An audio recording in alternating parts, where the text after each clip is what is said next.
So today is just going to be a bit of fun. It is Halloween. I'm a little upset that there aren't more costumes, but that's okay. We'll try and make up for it. I'm going to just talk about some of the projects that I've loved. Some of them are mine, most of them are not, that have asked questions over the years that I think are still very relevant to us, and in fact probably more relevant right now. And the reason I wanted to talk about some of these is because I think most of the students who are here, you're at the forefront of helping us rethink these questions in the contemporary landscape. And rethink what needs to change, not just in the ways in which we think about HCI topics and human-computer interaction, but also the ways in which we build the tools that we use and put out there. The ways that the infrastructures we use change the way in which we can build those tools and think about what interaction is. And really, I wanted to just cover a few things that I find exciting and I have over the years. Because what I want us to do is stop thinking in the box and start thinking about human practice and what the box, like the development tools, do to constrain how we build the world. And I want us to just sort of think about what are the things that we're taking for granted and the assumptions that we have, and are those valid assumptions or not? HCI as a discipline has always been about questioning the assumptions. And this is a favorite old quote that I always put up. But it's really about design and implementation. But it's also about evaluation, and not just evaluation for, ooh, bazillions of people downloaded me, but what they did with that tool, what they did with the application, why they did it. HCI is about humanizing technology, about humanizing through appropriate methods that reflect human experience. And a lot of the tools and apps and so forth we see that are so popular now, who cares that you've got millions of users? What I care about is why you've got those users and what they're doing. And I think that makes business sense as well as just making good science and good design. And the fact that many of us actually have disciplines that we come from, but we have to work together. I'm a psychologist. We have to work together to understand the phenomena that surround the technologies we build. Not just the user interaction, but what that user then does, that human does with that interaction and goes on into the next spaces. So I just wanted to broaden some scope. And I also wanted to go back to the roots of HCI, because there are very good reasons why some of the early literature in HCI focused on very specific things. And that was because computers of this kind were kind of hard to use, and you were tethered to the desk because of the technological infrastructure, right? And so I hear a lot of people saying, oh, psychology, it was like engineering, psychology, HCI, the early days. Those people didn't know what they were talking about, whatever. It wasn't that a lot of those early models didn't acknowledge there was a bigger world. It was that they had a very specific task to do, which was kind of the result of the setting in which people were put. I'll also argue later that a lot of that early work is still very, very relevant, but maybe in a slightly different way. We focused early on reasoning, memory, communication, perception, motor skills. This is a very old image. We still need to think about those things. And here is the early processor from Card, Moran, and Newell that I started my PhD with.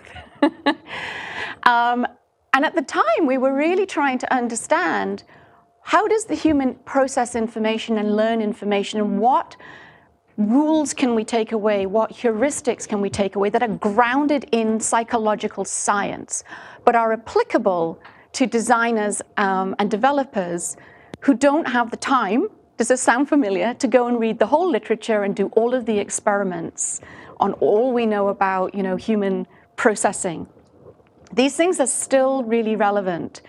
And a lot of the early questions in HCI were about communication with. So that screen that you saw, it's I/O, right? And we're now kind of really interested in multimodality because the technological capabilities allow us to be. But a lot of the questions were being posed then. information representation has always been a really big thing for HCI designers. And I was reading Mike Kanievsky's book recently on smart things, and he makes this lovely point, which is, digital information is a material, and you can shape that material. And whereas in the early days of HCI, maybe the shapings were somewhat limited, people still try to think about that. Information distribution in physical spaces, but we can now shape information in really interesting ways. And the question I want to pose to everyone is that how should it be shaped? Should we actually look at data visualizations, for example, and just take them as given, or should we play with how different visualizations engage us differently with information? Any kind of interface, do we have to take it as given that this is what we see, or could we change what we see? Communication through, as Michael mentioned, a lot of my work has been about how people manage each other and communicate with each other through technologies. This is still very relevant, and early work focused on this kind of stuff, but because we didn't have social networks, it wasn't quite so prevalent, but people were thinking about this stuff. We still need to think about interpersonal social dynamics through technologies. We need to think about human service personalization, and most recently when I was at eBay, I did a lot of work with people like Atish Dasama on personalization. So advertising and collaborative filtering for recommendations is really a human service interaction, right? You are working with a service, you're interacting with a service that represents itself to you in a certain way. In the case of the eBay platform, it's about trying to show you things that you might be interested in. And the tools that underlie the collaborative filtering tools, that service may or may not be the best. So I'm inviting us all to think about how could they be better, not just be irritated that you didn't get recommended the thing that you want. This is still very, think about it as human service interaction, and what are the tools where you can actually get what you need, as well as the business can serve what it needs. What else? Human agent communication. I'm going to talk a little bit about this, and I see a number of people in the audience, Catherine, who've worked a lot on interacting with agents. And these agents could be, computational agents. They could be embodied computational agents. This is a really important area, and it's getting bigger and bigger. We need to bring psychology to think about those kinds of interactions. Activity support. A lot of human-computer interaction has been about supporting activities, which required that we went and understood what those activities were or could be, using ethnographic techniques, observational techniques, role-playing. Task analysis is still very important. I know it's not sexy, but it's still very important to understand how you break a task down into subunits that can be accomplished. And I'm going to show some things later where, I just think a lot of what's gone on with the world right now is that I'm doing a lot of the seams. I want to say, come to Stanford from the city this morning. There's a bunch of information that I need, and I go between my apps to get the right information to get here, and I check my calendar, and I'm going to rant on about this a little bit more, but I'm in an app, and then I'm out, and then I'm in an app, and then I'm out, and then I'm writing things down, and the appification of the world has occurred. What does it mean for us to redesign that world? So here are some challenges, and I'm going to start showing some pictures, because they're always best, aren't they? One of the big challenges for HCI is ourselves. HCI is an integrative art and a translational systems science, is how I think about it. And one of the challenges for any discipline that's an applied discipline that draws from multiple different sources is how we communicate with each other. And I think one of the things you learn if you are really in HCI is you learn how to listen to other people from their perspective and translate. That gives us a big leg up on a lot of other disciplines where you don't have to do that, but it also means that often the burden of communication comes down to HCI folks and experts. So one of the things, if you're in an HCI course, to take away is this meta knowledge that you have of how to cross disciplines and translate, because we're often problem focused to try and get something done. which doesn't necessarily mean doing everything to the 100% by its origin discipline, but taking what you need, trying to honor the origin discipline as much as you can, and responsibly feeding information back to that discipline about the application of that knowledge. And I think that's something that often gets missed out as a real skill set that is trained in for folks in HCI. HCI is still challenged about this activity support. Any discipline is, but I think we, better than any other discipline, can really understand how to think about that activity support, as I mentioned. The other challenge I'm going to try and illustrate is that we thought about the interface. We've often talked about the interface as the screen, but actually the whole body is an interface, right? And I'll show some examples of that. Then the body is not just an interface, it's also socially situated in a context. And often we forget to take that into account, and we need new methods to really address that. Emotional dynamics. I think there's some really interesting research to be done in this space, and I'll show some examples. And finally, assuming I have time, I will show a framework, which is, a framework that I have used informally for a long time whenever I think about design, and it's called the ABCs. My co-authors and I wrote a book earlier this year, Gordon Baxter and Frank Ritter, where we tried to pull together a lot of the research that we've used over the years and just put a framework together. And that framework is really not about giving answers, it's about framing the kinds of questions that you might want to ask. And hopefully I'll get to that and just do a quick overview of that. And if anyone wants more on that later, I can share that with you. So the first challenge, this talk is in like chunks, where I'm going to talk about some stuff and then I'll say, that was challenge number one. So the first challenge is, how do we do better at really working this multidisciplinarity and understanding that it's a great benefit, right? We have arts and humanities. It's important that we bring the arts and the humanities into a lot of HCI work. And the reason is because that helps you rethink what's going on and maybe think out of the box a little. Mm-hmm. Can I probe this a bit? Mm-hmm. I feel like this was absolutely how I thought about things when I was an undergraduate. Mm-hmm. And in the last few years, computing has sort of diffused out, at least at the university level, to many disciplines without the need, from their perspective, necessarily of HCI to be this translational science. You can think about things like digital humanities, for example, where at some level we used to be not the gatekeepers, but the people welcoming at the gate who could do this translation. And I wonder if we are truly broadening, if computation is impacting all these other disciplines, do we need to play this role, or if we do, what does that role need to look like now? I don't think we need to, nobody needs to, but I think that embedded in the very notion of HCI is that role. And I think a lot of where the humanizing of technology is what has been at the center of HCI forever. And the diffusion that I see typically does not take that humanizing with it in a way that really acknowledges other disciplines.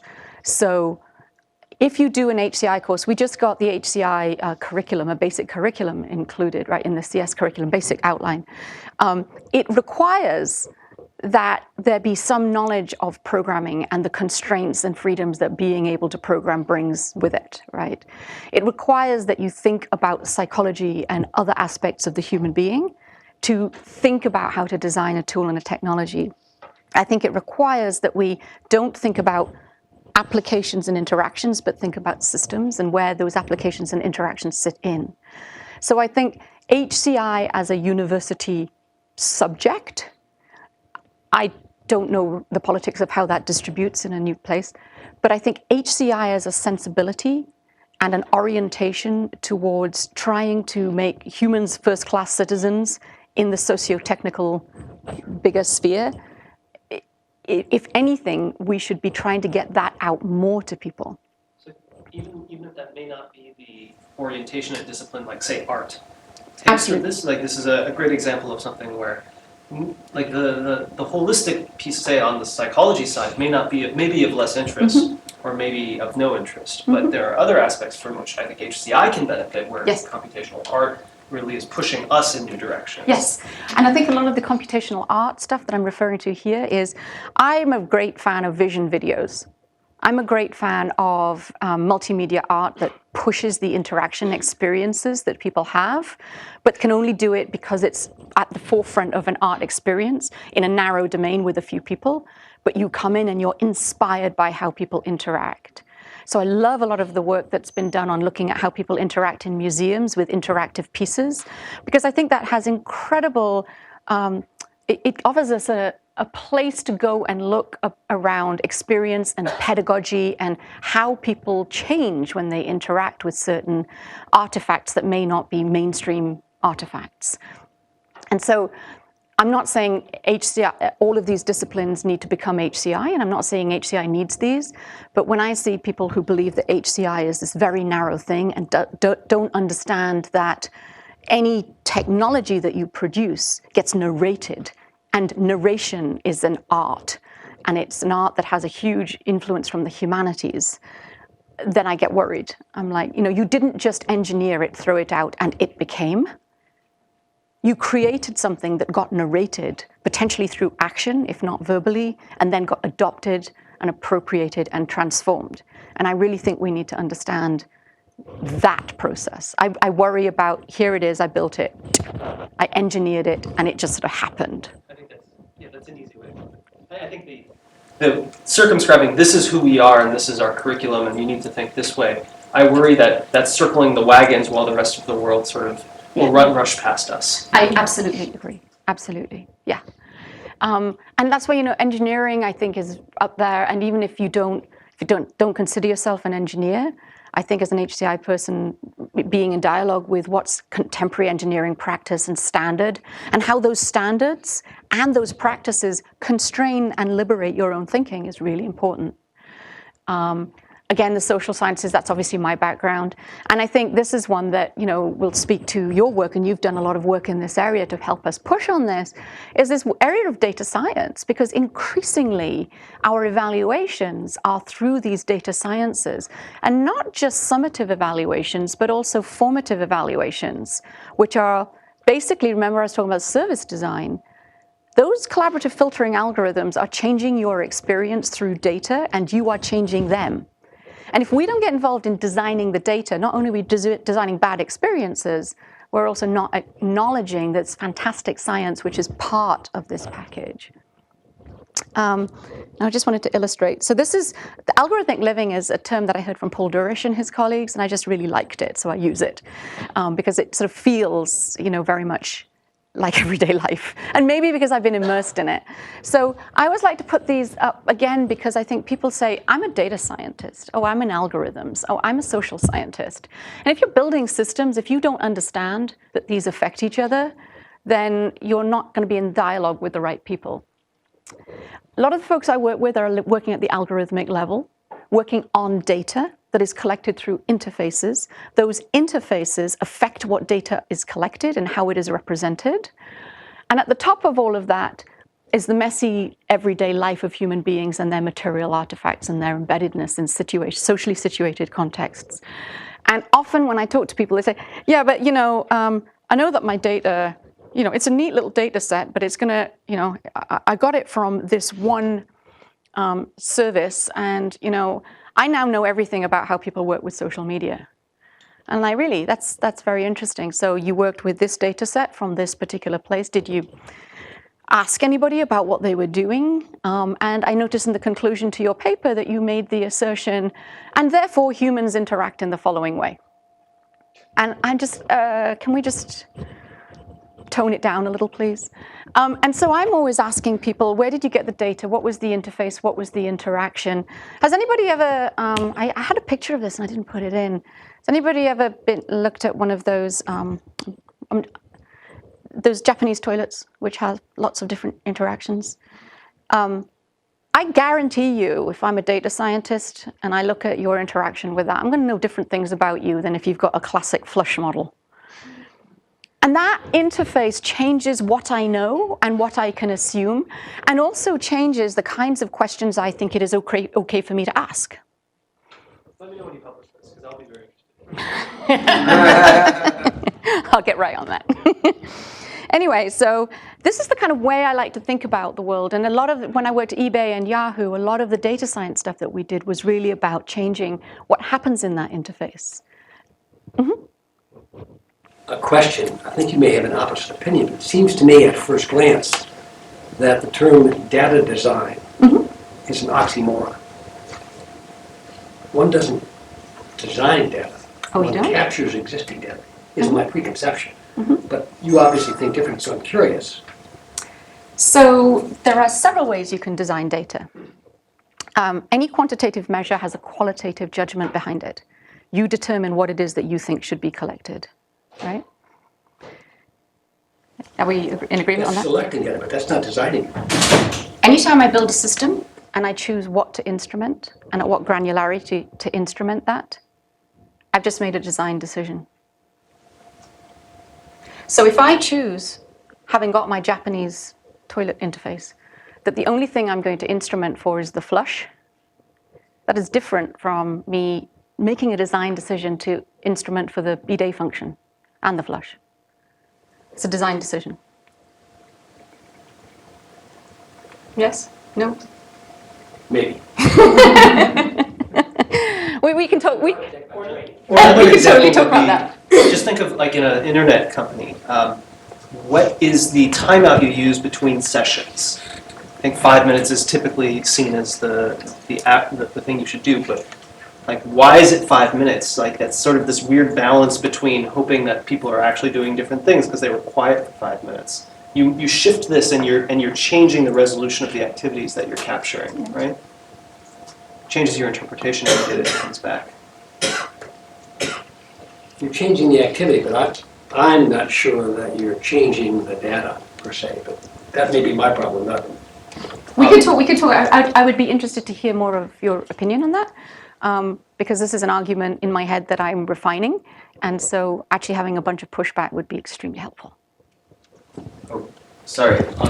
With the building, it could just as well be, I think when I was in Europe, they tend to have a lot more doors between me and the toilet. Sorry, stuck on the toilets. That might change how people move around restrooms. So even if I just put a bunch of sensors trying to figure out, like what are basic activities people do when they go to the restroom, well, they open a lot of doors. I might believe that because I'm instrumenting a building with a lot of doors in the restroom. And that's something that's showing up in my data, which is not a function of people's behavior, but of the environment that I chose to measure. If that's That's totally It's the Heisenberg data principle. Yes. Anyway, but we will talk more. Anyway, so I was sort of talking about the past, and then here's another thing that I'm thinking about a lot right now. Challenges. This is an old picture. How many people have 2 cell phones? There's a couple of us. How many people have a cell phone and a tablet? How many people have a cell phone, tablet, and TV? Okay. The whole screen thing. I was talking about things being in different places. How many people have spent some time syncing content? Yes. I read this great thing. It's just on SlideShare. But I've been thinking a lot about how do we, just a really simple problem, where we are doing all of the patchwork. I'm writing a lot about what I'm calling patchwork living at the moment. So we do all the patchwork of getting things in the right places at the right time. And I just want someone to solve this problem. Is anybody going to be on it? And the way that you would even want to have multi-screen activity, there's a bunch of literature in the HCI world about why you'd want this for collaboration, for yourself, for coordinative activity. But we still don't quite know how to get it right, either from a social task end, because these are all of the different kinds of ways. I love this deck by this design company, because they really laid it out. But also, now we've got, how many people have Apple, iOS, and Android? So going across platforms, and I was last night moving between my laptop and my desktop, and I had AirDrop on, right? That was great. And then I was fighting with my Chromecast to watch something, but it was linked to the wrong laptop, and I was like, ah! information. I just want you to go over there. I want to pick it up, the digital fluidity, right, and just throw it. I think this is a really interesting set of problems for us to work on. And I mentioned appification. I just did this upstairs. And I'm like, gah, where is it? And I downloaded that thing once, and I'm never going to use it again. And then I'm like, half of these, like somebody told me to get, and I didn't even know quite what to do with it. And I opened it once and it went away. And then there's a bunch of ones which are like really important when they're really important, which is once a year. And then I'm, gah, where did it go? This is a really interesting cognitive service design, and I mean the phone service design problem. And this has come out of, a place in the world we've come to where building apps in these kinds of silos is rewarded because it's a manageable chunk that you can do, and there's a platform for it to be launched. And so this isn't just a problem of getting stuff across screens. It's about the whole ecosystem in which we sit as HCI people, right? So my first challenge was, true multi and interdisciplinarity. My second set of challenges is designing for activities, not tasks, in this multi-screen, multi-device, appified world. And how do we also, as people who are interested in practice and using things like ethnography, tools like ethnography, what are the models and the methods we need to understand how people really go through these different frameworks of activity every day? And back to the data thing, you can't just do this by mining data, because my data from my phones, my different activities are all in separate places. And so we can't just sit back and go, oh, I understand this human experience, without actually getting out and watching and talking and listening. So today is all about challenges. So please, smart young people, solve these things. Next week, is that okay? We've also, this is again just like a slide I got a while back, like the I/O stuff. I had the picture of someone sitting at the desk. This is what we've got going now. We've got the Connect, which is everybody's sort of used to. Everyone's tried the Connect, right? So you've got camera capture, you've got the muscle capture now, input. You've got the Google Glass kind of world, which is sort of input, output really. And then you've got the brain control. And what are we going to do with all of this? I don't have a model for when these things are the right ones to use or how they're going to interact. I love this photo. Who has a fitness tracker? Who has more than one fitness tracker? I just got one of those things, the Lift, which is every time I slouch, it buzzes at me. It turns out I'm like, this is all the time. And I've got all of them, and I've been visualizing my data and looking, and I'm completely confused. I can't even merge those data. I really don't understand. This is really exciting, though, because people's imagination is being captured. And I've been working with MC Schreffel on thinking about wellness, and Catherine's been helping us, and thinking about this idea of what are these data that we're gathering, and what are they for, and who are they for, and what is monitoring, and what is feeling good? Because with all of my devices, I'm still not feeling very good, And who's it for? Anyway, so I think there's a huge space for human-computer interaction experts and human data interaction experts and humanists to get involved in this space and humanizing these kinds of data at the personal level. So I talked about collaborative filtering and service design. I think this is a huge area. And while we're talking about bodies and coming to embodiment in a different way, the Internet of Things, there's a lot of things out there that are also embodied. And there's apparently cows are going to be a part of it. I don't know. It's actually really an internet of people who are connected through these connections, right? And agents who are connected. And I want to point out that thing about agents, because some of these agents are a little smarter than others and are a little more like us than others. And some of them are just feeding data at us. But I think this is a really interesting world we're moving into. So my challenge set 3 is the human and device bodies are interfaces that generate data. They don't generate understanding. All of my devices is just a lot of data about me, which in the aggregate you might look and you go, wow, Elizabeth does a lot of fitness activity. Doesn't tell you how I feel, what I do, what I'm really at, anything really. So I think this is a really interesting space, and we don't know how to deal with this at all. Yeah? Is that a challenge really related to the previous one in terms of not understanding what we're doing at the level of human activity versus tasks? Because if we think about activity, those fitness devices then start to kind of support. Yeah, and it's very much related, and I think it's also, I'm just thinking of this now, so thank you for the question, but really what constitutes a task or an activity gets changed by these devices. And so I think rigidly assigning that this is the task is also a problem sometimes. So I'll give you an example. It's one I've given before, and a couple of you might have heard, but who runs to the zombie running app? Does anyone chase zombies? Zombies run, you just totally have to do this. It's an app for your phone, you put it intermixes with your music, and you run around and map yourself. You're running in your neighborhood or wherever you want, and you're being pursued in your ears by zombies, right? What else? And you can like pick things up, and you've got missions, and you collect them, and then you go online and you build your little whatever. Check it out. To your point, the task is to get me fit.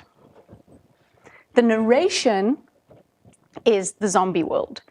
I'm a lazy runner, and so as I'm running, I wrote about this on a blog post for the Anthropology Castac blog and it's called Fit for Halloween.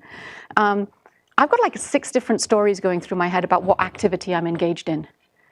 One of them is running in my neighborhood, one of them is getting fit, one of them is killing zombies. So I feel like the task is running. The activity, that task might support multiple activities, such as getting fit, such as being less stressed, such as hanging out, competing with your friend. So there's multiple activities. This is a kind of activity theory style. Yeah, it's interesting because I think of the task as killing the zombie and the activity to be running. To the point earlier, though, which is that we don't have the right models for any of this. So that's a great question, because I'm already like thinking, what would the model be? Should it be activity theory? Should it be something else? And what purchase do you get through that understanding? A good question. I've been talking about bodies. So this is a rendition, I can't remember who did it, about how human-computer interaction has always imagined the human body.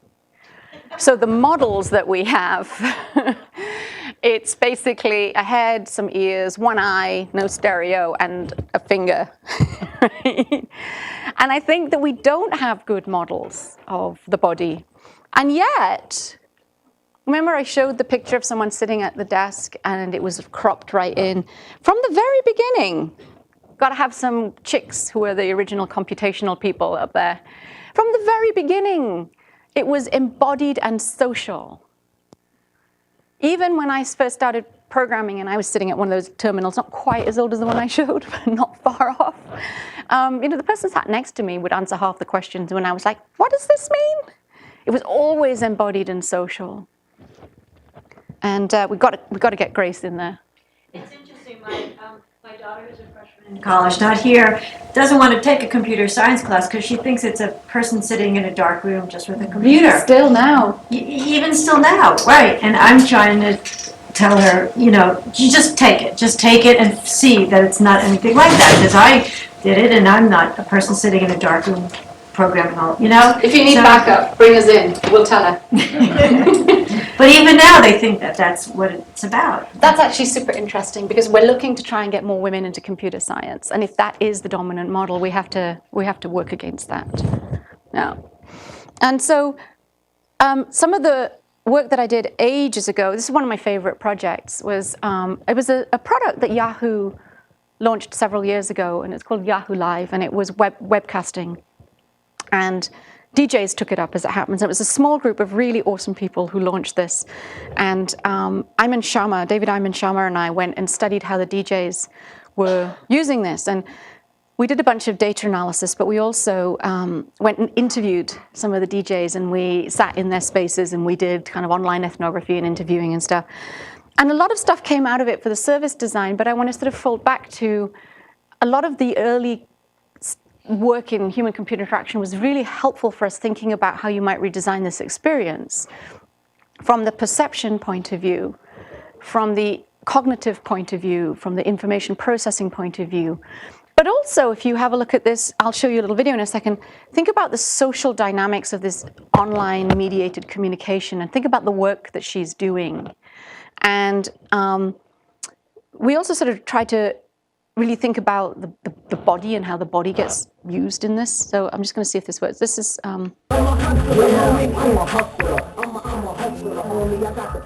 These are people at home watching. He been grinding doing his thing. Simon So Dad. Some of you may know who that is. I'm doing featured artist from the Bay too. Gotta keep the West Coast in here. And hot. That's what. Like Jamaican club. Wait for a drought and then try to take my cake, you want. You can take my information if you take it love. So what I want you to see in this is how much work she's doing, right? So these are people at home, and you know, it turns out that no matter how good the music, when you're at home like this, is like engagement, right? You might be like this if you're out, I don't know. But she's looking at them, they're looking at her. So there's eye gaze, she's managing the eye gaze and her body's moving to manage the eye gaze. And at one point she actually did a jiggle, which is kind of like modeling the music to people, right, you know. She's at the same time monitoring what's going on here in the chat stream. She's monitoring who's showing up over here. These are the people who are present at a distance. And there's a whole bunch of other stuff that she's doing. She's presenting, she starts telling you about where she's next playing. Information representation, right? So if you were to take some of the things that you've learned in HCI and say, how would you redesign this? I think the cognitive overload is amazing. She ended up getting someone else to moderate the stream, the comment stream, because she couldn't moderate that and do everything else. She's working hard to make eye contact with people to get them engaged. She's monitoring what's going on in the engagement, how many people are there. She wants the data output later to see how many people showed up and what the activity was. There's no calendar associated with this. So she's got a whole other site that she's using to tell people where to go for her next live show or online show. This is just, there was so much here, which is around cognition and perception and social perception and social engagement and data analysis, where I just think, but people are still engaged and kept coming back, right? And I just think these are really beautiful examples of how would you redesign this? So this was thrown together very nicely by a bunch of super smart engineers very quickly and put out there and got used. What would have happened if this was designed in a different way or evaluated in a different way? So I think this example for me is how would you bring HCI to bear on this, not just as what the design is, but also the design of the launch. Because the other thing that happens is that often you launch a tool or a technology and it becomes what it is. And you end up with a legacy problem very quickly. Because you've got 10,000 people using it. Do you take it away and start again? Do you radically change something?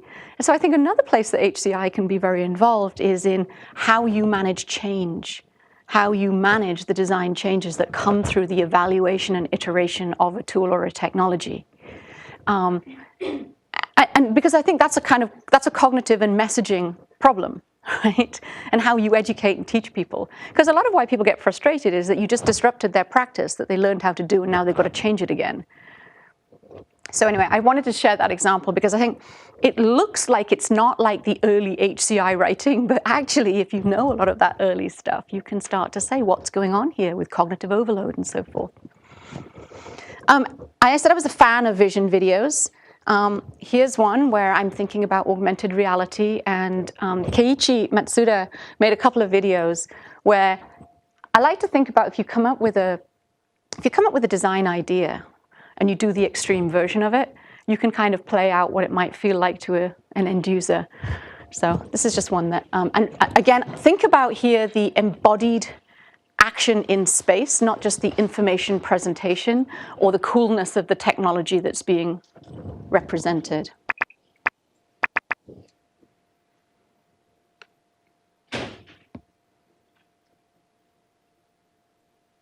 This is old. This is 2010, I think, maybe. Sorry.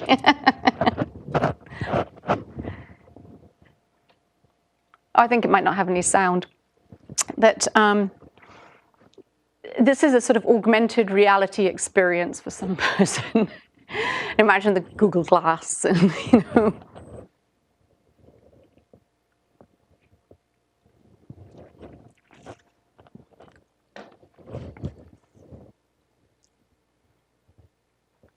What's also very interesting to me in a lot of the vision videos is that it's usually a person by themselves. Like there's one of a guy walking in and talking to his apartment. And there's not someone else doing something else. And there's not somebody who's not in your reality trying to interact with you in your reality. And I don't know about you, but if I was walking around the world like this constantly, there's some kind of human visual perception thing. Sometimes I wear those reading glasses, you know, that you get at the pharmacy for like $1.99 or whatever. And if I've still got them on and I'm walking forward, I get kind of nauseous. I'm like, oh, wait a minute, I don't need these on anymore.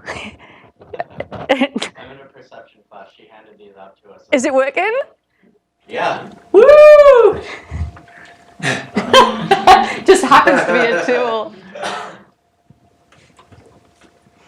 Anyway, you get the general idea. Now, I want to take it into the home because we were talking about, you know, Internet of Things and home. And this is the same guy. Oh.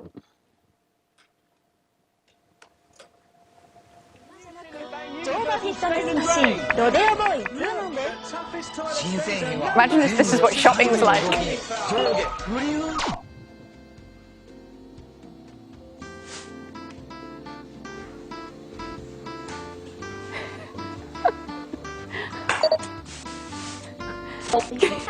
I'll be like this.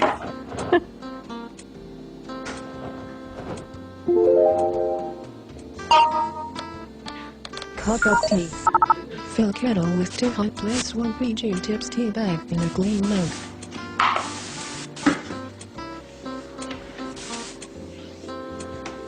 Good. Now get the skim milk from the refrigerator.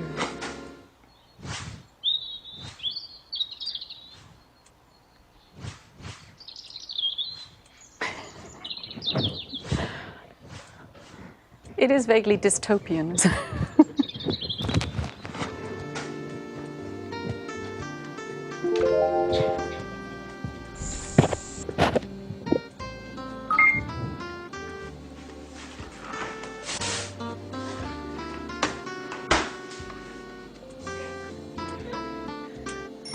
Carefully pour boiling water into the mug.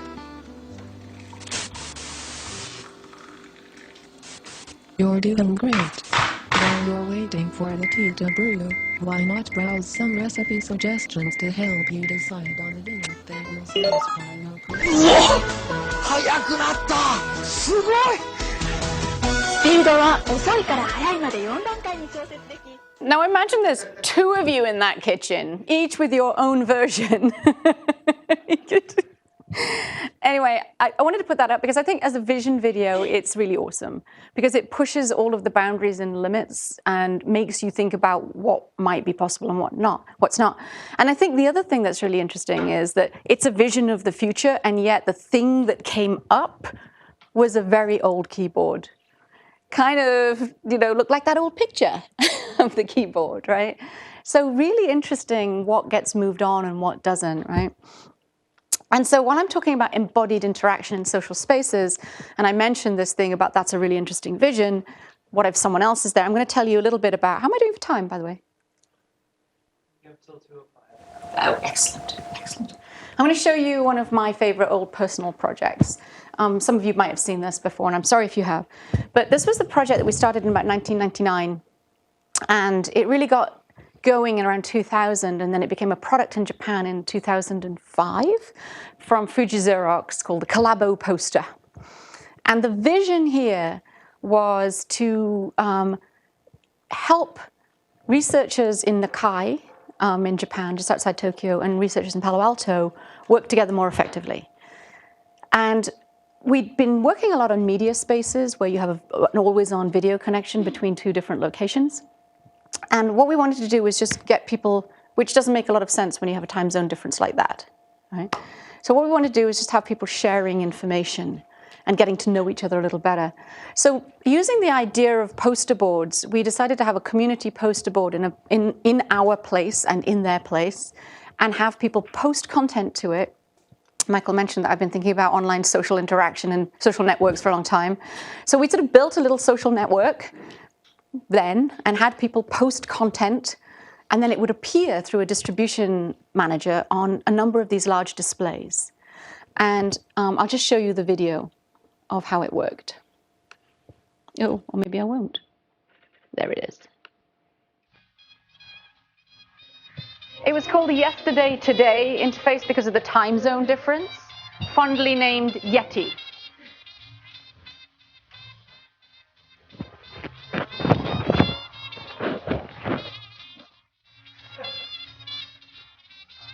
That's what I looked like then.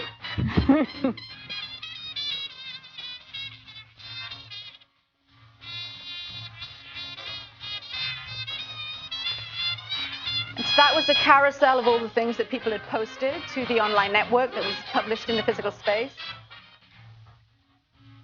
The music's kind of right, actually.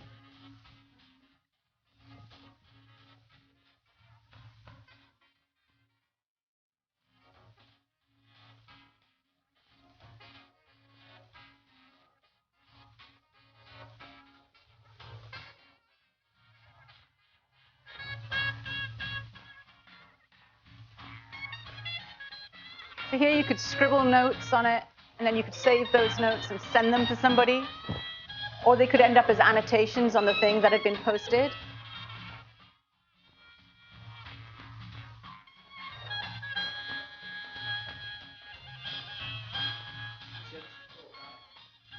Yeah, this was 2004. This was finished 2003.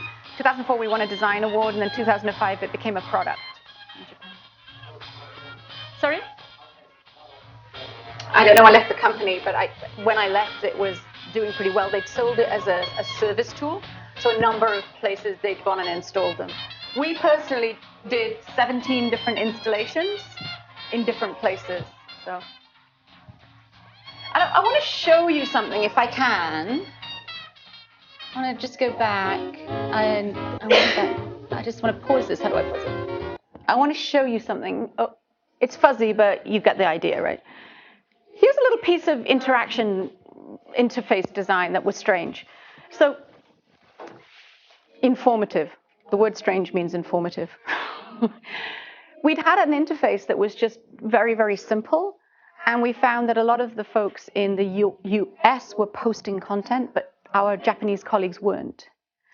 And so we did some interviews. I flew over there. We did some interviews to find out why. And people said they felt like they didn't own the interface. Because, of course, we were posting a lot of stuff because we'd built it, and a lot of it was in English. And we said, but you can post in Japanese. You don't have to post in English. You know, sort of insist we read Japanese as well, because this is meant to be a collaboration. And I'm summarizing a lot of work, but what we ended up doing was it's the same underlying infrastructure, but we just looked at the email address that people sent content from, and we created in the interface 2 zones, where if you came from the US address, you were posted over here, and if you came from the Japanese address, you were posted over here. And it just separated the content out visually, even though the database was all the same. And we said, well, that's your channel. That's where, you know, it's the Japanese channel. And people started posting because that visual real estate became, well, that's ours then. We're not overtaking the real estate in general, and we're not competing. And it was a simple interface visual tweak on the same back end, but it had a profound change on practice and on a sense of co-ownership and co-partnership of the technology. And so that was very instructive to me. And it's one of those things where you're like, duh, I wish I'd thought of that before. Because saying you can post things in Japanese was not enough. It was creating a space where that could be rendered visible to others, made it legitimate in a very different way for our incredibly respectful and lovely Japanese colleagues. It was a really great lesson in cultural, appropriations or projections and invitations. Anyway, as I said, I've been talking a lot about embodied and situated experience and design experience. We actually did about 17 installations of these posters in different locations. And for each one, it was the same back end, but we did a sort of bespoke front end, which had more or less the same elements. And we did studies, including usage, touch, data, all of the rest of it, of how these were taken up in the different places.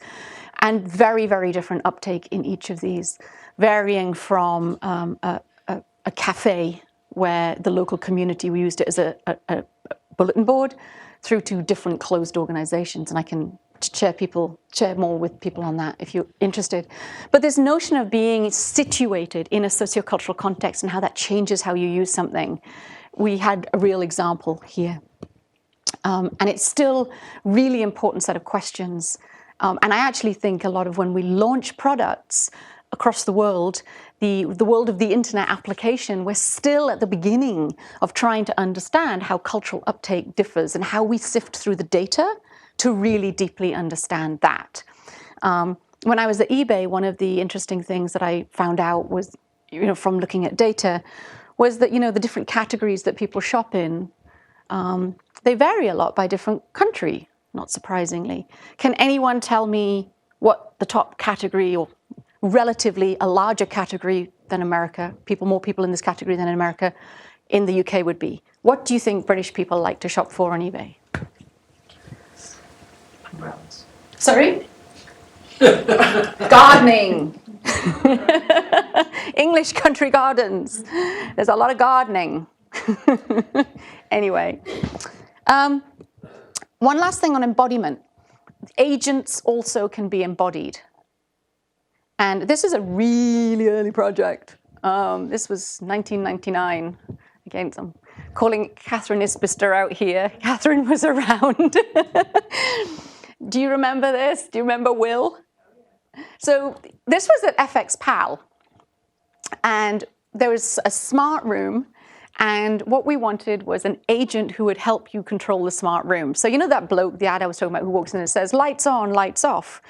Well, we had an agent that was embodied. And one of the reasons we were looking at embodiment was to look to see if beat gestures and physical body gestures were more compelling or not to people.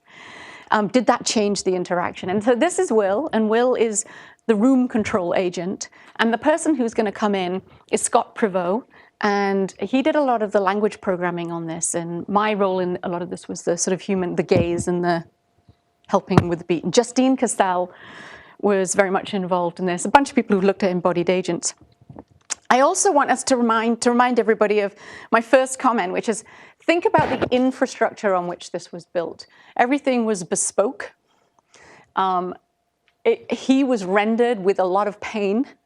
You'll see Scott wearing a microphone and trying to get the voice recognition so that it was really clear. So I want you to think about that when you watch this.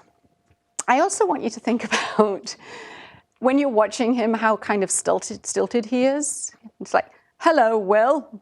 And it looks really kind of weird, right? And then I want you to reflect on this morning, me in the car going, Siri, Gates building, no, Gates, Stanford. Didn't feel that different. Anyway, so here you go.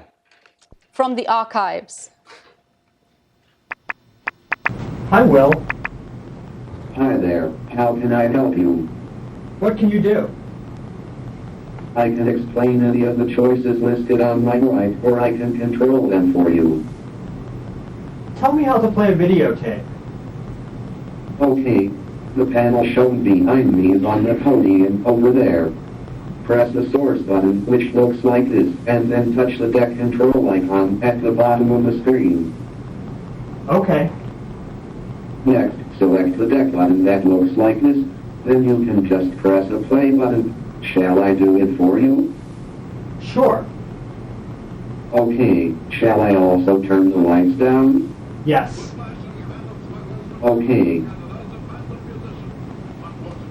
Turn the lights off. okay, it sure is dark in here. Can I do anything else for you? Fast forward the tape. Sure, say when. When? Okay, Stop the tape. sure, Turn on the lights. sure thing. Raise the lights. Okay, I'll turn them up a little. Do that again. The lights can't go up anymore. Goodbye, Will. Goodbye. Anyway, so you can see, we were trying to kind of get out what is it compelling or not, and how do you build the body. So challenge set 4. What happened to the socially situated body in HCI? What do we know about that and how to design and the methods for that? What are we going to do about that? And when I say body, I don't just mean our bodies, but also agent bodies. Who should be embodied, how and why and when, and what modalities of communication should they use? And Will at the end there also says, I'm sorry, I can't do that. So who gets to own what happens next? Finally, emotion. I'm on emotion. Who has ever been annoyed with a device? Who has ever shouted at a device? Who has ever stopped using a service because it was just too frustrating? So emotions are really important, and emotions both in terms of how we react to things, but also how they react to us and how we feel emotionally engaged with them. And Clippy was cute. Everyone remember Clippy? Until he wasn't, right? And actually, I want to go all the way back to some early work that really inspired me in this. And, on a Cliff Nass, who we lost a little while back. Because I think, he and Byron Reeves were really thinking about this very early, this kind of emotional engagement. And what is it that you get back, and when does it feel good and when doesn't it? And when are you co-building an emotional experience, right? And I want to show 2 short videos. The first, I have nothing to do with except that it's my favorite video. It was from Isaiah 2008, and it's called The Shy Picture. And it's Narinda Readers and David McLeod did this. And as you watch this, I want you to think about the world of the Internet of Things and sensors, and how an artifact can interact with you and may have its own emotional dynamics, and how that would change the way you interacted with it. If you're a sensitive soul and you recognize that someone else is in an emotional space, you try to mold to that space, right? You try to shape to be part of that. We're naturally socially engaged in that way and emotionally engaged. And I just want to show you this and see what you think.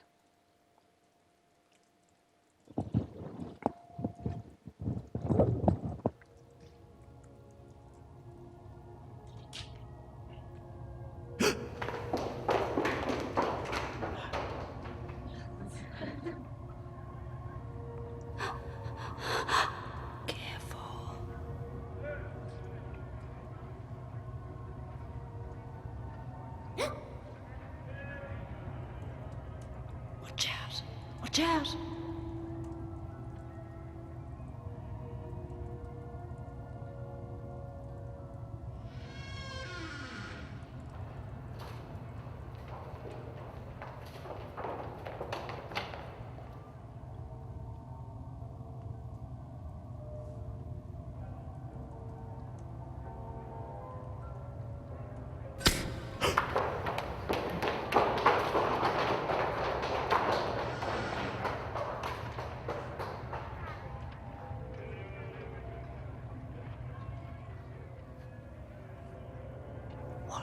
you.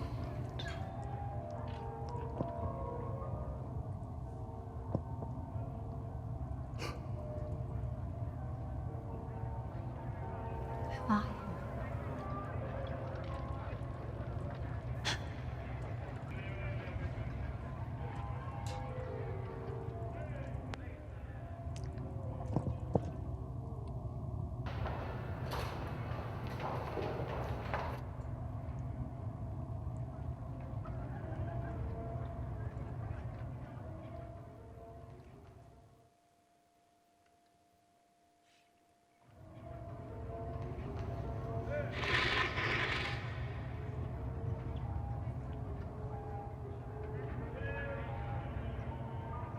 Careful, careful.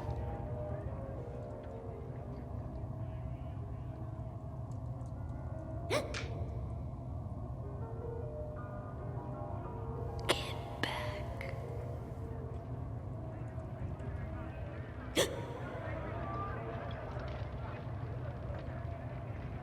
Anyway, I think you get the point. Please go and check that out. And remember I said engagement with the arts and humanities can actually push some of our thinking. I really like this because as I think more and more about, what the narratives of the Internet of Things and, that blooming sentient fridge. Remember the sentient fridge, right? What happens if one morning I get up and my fridge is depressed and won't let me open it? Who's going to win? And I know that's sort of a silly question, but it's actually not, because I think we'll start engaging and interacting with these smart objects. And what does smart mean? And how do we interact with them? And then the next video I want to show you is by a friend of mine. And this is where our emotions are technologically represented externally to other people. And they can see how we're feeling, but we can't see what we're projecting. What does that do to the situation?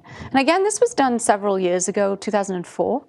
And so it might be much easier to make this now, but I think that she and Tom were really onto something. My only involvement in this was user tester.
So those videos are in the jewelry.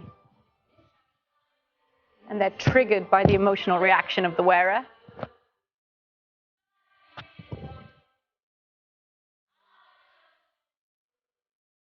There I am testing.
So I think that's super cool.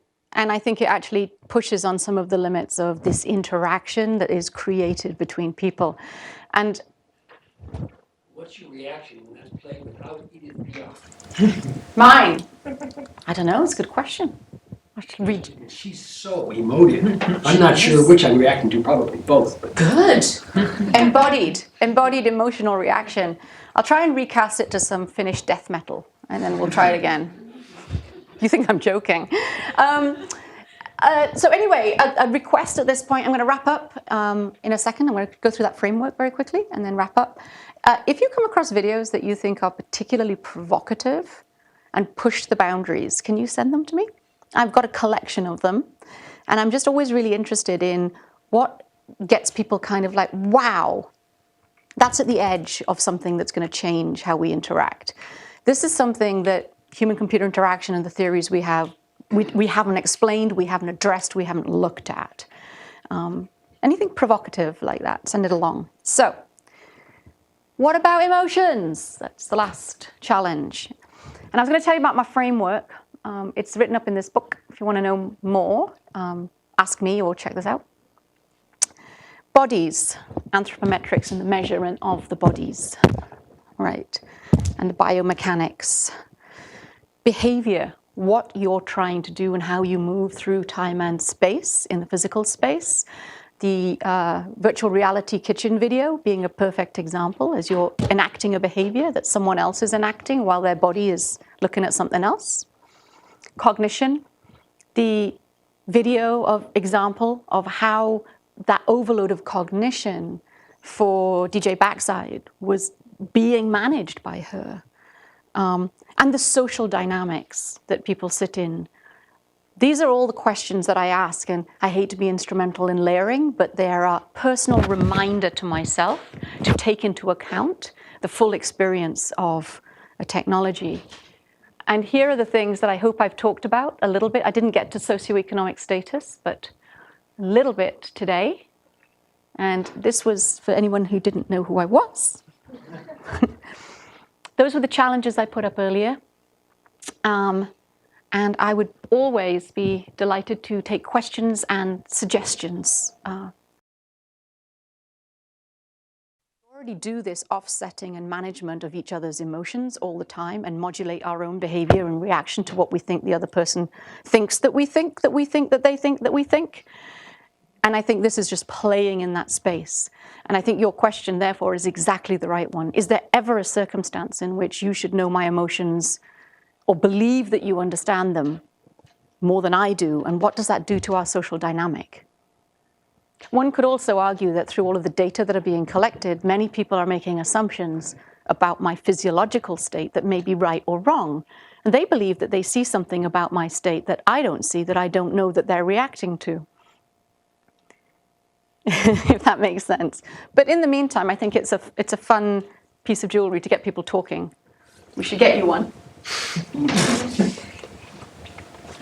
Hi, so you're talking about interpretation of data. So first we started collecting data, and then now we're able to see this data, and now it's kind of up to us to interpret the data. But now we're giving tools to people to have an interpretation all done for them. Isn't there a risk of one dumbing down people by just giving them something where it's already interpreted, so you don't have to do that anymore? Or second, because we already tell them how to think or what to think, what it means, of having a risk of everybody thinking the same way. You know what I mean? What is the risk of going into that direction of too much interpretation? First, it's a really good question, but first, I think that's a problem I want to have. That everyone has access to the data and that it's even being presented to me in a way that is overinterpreted. Right now, I think one of the problems is that we have partial access to data, including, the data from all of my devices, my health and fitness devices. It's all partial, and it's not quite what I want, and I can't instrument it to get what I want. But if it were the case that data were available and it were being presented, I don't think there's a dumbing down, because I think you're always going to have some people who are going to want more and want to change it and want to play with it. I think there might be a problem of, this is the more likely problem, of it not being interrogable because no one's giving me the tools, so it's actually a closed system. I think I worry more about that. And I think your point about, is it sort of norming, I think was the last point. Yeah, I think that's absolutely true. I think we do run the risk of it all becoming normed.